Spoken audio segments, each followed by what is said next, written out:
Greetings viewers, Eric the Car Guy here, also known as ETCG1 on this channel. If it's your birthday, happy birthday!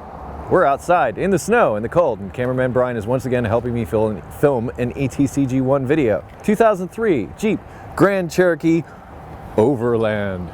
It is now mine. I purchased it for $500. Why so cheap? Well, the engine is sort of having a problem. You can rotate it around 180 degrees and it'll stop. Rotate it around 180 degrees the other way and it also stops. Something internal is broken inside that engine, but I figured, as I have with so many of my other vehicles, that I would give you a walk around of my new vehicle, and since it doesn't run, we're doing this outside, shall we?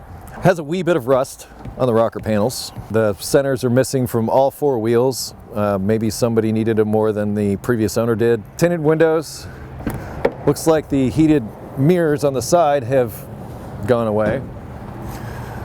It's the interior and those bolts there that are in the cup holder. There's a little cover down underneath. One of the things I was thinking might be an issue with the engine was maybe the torque converter bolts might have backed out or something, but no, that's not the case. Something is definitely broken inside of it. Leather interior with this clothy kind of stuff, accenty whatevers. Well, obviously it has four-wheel drive, or all-time four-wheel drive, and then there's 4 low. But your Jeep Grand Cherokee-ness, and I'll see if I can open some of the other doors. The battery's out of it right now because I've got it on my charging station inside, and there's no point in having it in here because it doesn't run. Yeah, this don't open without no power. Rocker panel on the other side looks the same as this. It has keyless entry and the 4.7 liter HO engine, and the serpentine belts in the back. This is what I took off in order to spin the engine and make the determinations that I did. This presents its own challenges. You might be asking yourself, Eric, why did you buy this? Well, it was sort of a way of helping out my father-in-law, who is the former owner of this. What my plans for are to replace the engine and sell it. So really I'm looking to flip this. But the problem is this 4.7 liter HO engine. And all told, I'd say this thing is probably worth somewhere south of $4,000, I think, at the end of the day, when it's all together and all running, given its age and everything. But this engine, if you look at those in salvage, go for about $2,000, which leaves very little meat on the bone after replacing the engine. So I'm looking into what I can do with that. Now, you will at some point see an engine replacement on this vehicle. I'm fairly certain, unless I sell it as is. But my intention is to do a video of an engine replacement of this.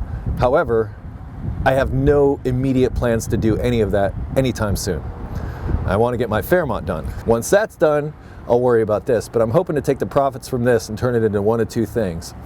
Either a shop truck, a pickup truck like I've talked about for years now, or some sort of loaner vehicle that I can give people that participate in fixing it forward. So they come in and they leave their car with me. I can give them something to drive while I do the work that I do.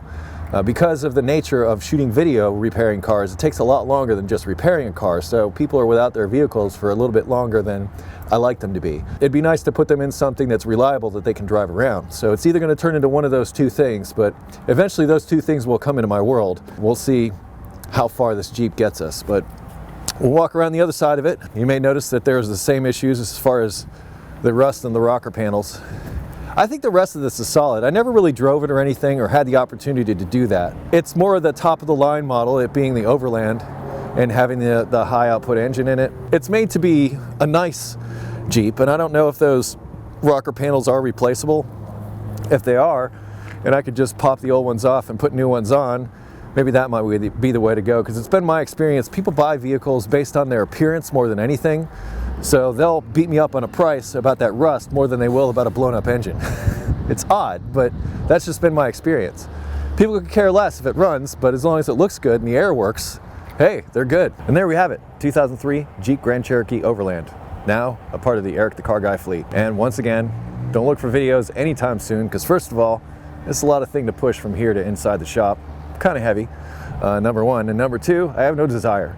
In fact, I'm going to go out and say it, and I'm probably going to catch some flack for this, but I'm not a fan of Jeep Grand Cherokees. All the Jeep Grand Cherokees I've seen, including the one everybody asked me about in the engine noise video, that engine blew up like maybe 4 hours after it left the shop, and it had nothing to do with anything I did. Transmissions, engines, that's all I've really ever done to these things. occasional other things, I don't know. But anyway, not a fan of Grand Cherokees. That's why this is here for flipping and for making videos for you. But once again, no time soon. I'll let you know. I'll keep you posted. Keep an eye on my social networks. And hey, if you have automotive questions, please go to ericthecarguy.com and use the resources there to get answers.